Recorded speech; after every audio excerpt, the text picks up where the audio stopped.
ಮನೆಯ ಮುಖ್ಯ ದ್ವಾರದ ಎದುರು ಈ ವಸ್ತುಗಳನ್ನು ಇಡುವುದನ್ನು ಹಿಂದೆ ಬಿಡಿ. ಹೀಗೆ ಮಾಡುವುದರಿಂದ ಜಗಳ, ನಷ್ಟ, ಕಲಹಕ್ಕೆ ಇದೇ ಕೊನೆ.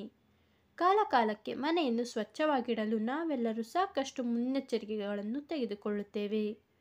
ಮನೆ ಅಸ್ತವ್ಯಸ್ತಗೊಂಡರೆ ಮನಸ್ಥಿತಿಗೆ ತೊಂದರೆಯಾಗುತ್ತದೆ ಮತ್ತು ಇತರ ಚಟುವಟಿಕೆಗಳ ಮೇಲೆ ಪರಿಣಾಮ ಬೀರುತ್ತದೆ. ಆದ್ದರಿಂದ ಅಡುಗೆ ಮನೆ, ಹಾಲ್ ಮತ್ತು ಮಲಗುವ ಕೋಣೆ ಕಸವಿಲ್ಲದೆ ಸ್ವಚ್ಛವಾಗಿರುವಂತೆ ನೋಡಿಕೊಳ್ಳುತ್ತೇವೆ.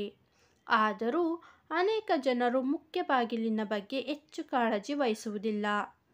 ವಾಸ್ತುಶಾಸ್ತ್ರದ ಪ್ರಕಾರ ಮನೆಯ ಮುಖ್ಯ ಬಾಗಿಲನ್ನು ನಿರ್ಲಕ್ಷಿಸುವುದರಿಂದ ವಾಸ್ತುದೋಷ ಉಂಟಾಗುತ್ತದೆ ಮತ್ತು ಆರ್ಥಿಕ ತೊಂದರೆಗಳು, ದೈಹಿಕ ಮತ್ತು ಮಾನಸಿಕ ಕಾಯಿಲೆಗಳ ಅಪಾಯವಿದೆ.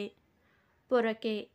ಸಾಮಾನ್ಯವಾಗಿ ಪೊರಕೆಯನ್ನು ಮಹಾಲಕ್ಷ್ಮಿ ಎಂದು ಪರಿಗಣಿಸಲಾಗುತ್ತದೆ. ಅನೇಕ ಆಚರಣೆಗಳಲ್ಲಿ ಪೊರಕೆಯನ್ನು ದೇವರೆಂದು ಪರಿಗಣಿಸುವ ಸಂಪ್ರದಾಯವಿದೆ.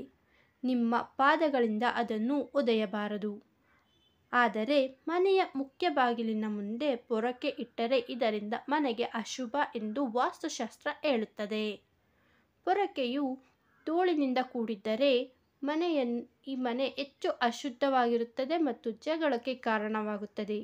ಇದು ಶಾಂತಿಯ ಕೊರತೆ ಮತ್ತು ಆರ್ಥಿಕ ಸಮಸ್ಯೆಗಳಿಗೆ ಕಾರಣವಾಗುತ್ತದೆ.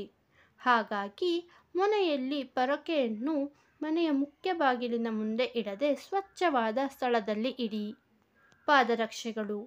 ಮುಖ್ಯ ಬಾಗಿಲು ಒಳಬರುವ ಮತ್ತು ಹೊರಹೋಗುವ ಸಂಚಾರಕ್ಕೆ ಗೇಟ್ವೇ ಮಾತ್ರವಲ್ಲ, ಧನಾತ್ಮಕ ಮತ್ತು ಋಣಾತ್ಮಕ ಶಕ್ತಿಗಳಿಗೆ ಇದು ಪ್ರವೇಶ ಬಿಂದುವಾಗಿದೆ. ವಾಸ್ತುಶಾಸ್ತ್ರದ ಪ್ರಕಾರ ಚಪ್ಪಲಿಯನ್ನು ಬಾಗಿಲಿನ ಮುಂದೆ ಇಡುವುದು ಅಶುಭ.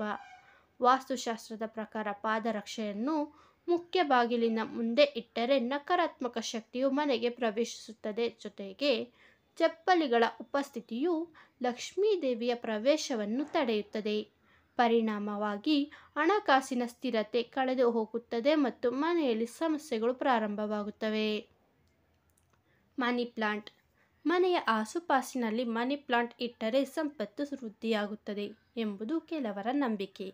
ಆದರೆ ಮುಖ್ಯ ಬಾಗಿಲಿನ ಮುಂದೆ ಮನಿ ಪ್ಲಾಂಟ್ ಇಡುವುದು ಸೂಕ್ತವಲ್ಲ ಎಂದು ವಾಸ್ತುಶಾಸ್ತ್ರ ಹೇಳುತ್ತದೆ.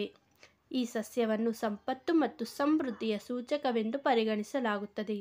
ಆದ್ದರಿಂದ ಮುಖ್ಯ ಬಾಗಿಲಿನ ಮುಂದೆ ಇಟ್ಟರೆ ಅದು ಇತರರ ಗಮನವನ್ನು ಸೆಳೆಯುತ್ತದೆ. ಅಂದರೆ ಪರೋಕ್ಷವಾಗಿ ನರದೃಷ್ಟಿ ಮನೆಯ ಮೇಲೆ ಬಿದ್ದು ವಾಸ್ತುದೋಷ ಉಂಟಾಗುತ್ತದೆ. ಈ ರೀತಿಯಾಗಿ ನಕಾರಾತ್ಮಕ ಶಕ್ತಿಯು ಮನೆಯೊಳಗೆ ಪ್ರವೇಶಿಸುತ್ತದೆ ಮತ್ತು ಆರ್ಥಿಕ ಸಮಸ್ಯೆಗಳಿಗೆ ಕಾರಣವಾಗುತ್ತದೆ. ಕುಟುಂಬದಲ್ಲಿ ಕಲಹಗಳನ್ನು ಹುಟ್ಟುಹಾಕುವ ಮೂಲಕ ಶಾಂತಿಯುತ ವಾತಾವರಣವನ್ನು ಕೆಡಗುತ್ತದೆ. ಸ್ನೇಹಿತರೆ, ಇಂದಿನ ಈ ಮಾಹಿತಿ ನಿಮಗೆ ಇಷ್ಟವಾಗಿದ್ದರೆ ದಯವಿಟ್ಟು ಲೈಕ್ ಮಾಡಿ ಮತ್ತು ಚಾನಲ್ಗೆ ಸಬ್ಸ್ಕ್ರೈಬ್ ಆಗೋದನ್ನು ಮರಿಬೇಡಿ. ಮತ್ತೊಂದು ವಿಶೇಷವಾದ ಮಾಹಿತಿಯೊಂದಿಗೆ ಭೇಟಿಯಾಗೋಣ. ಧನ್ಯವಾದಗಳು.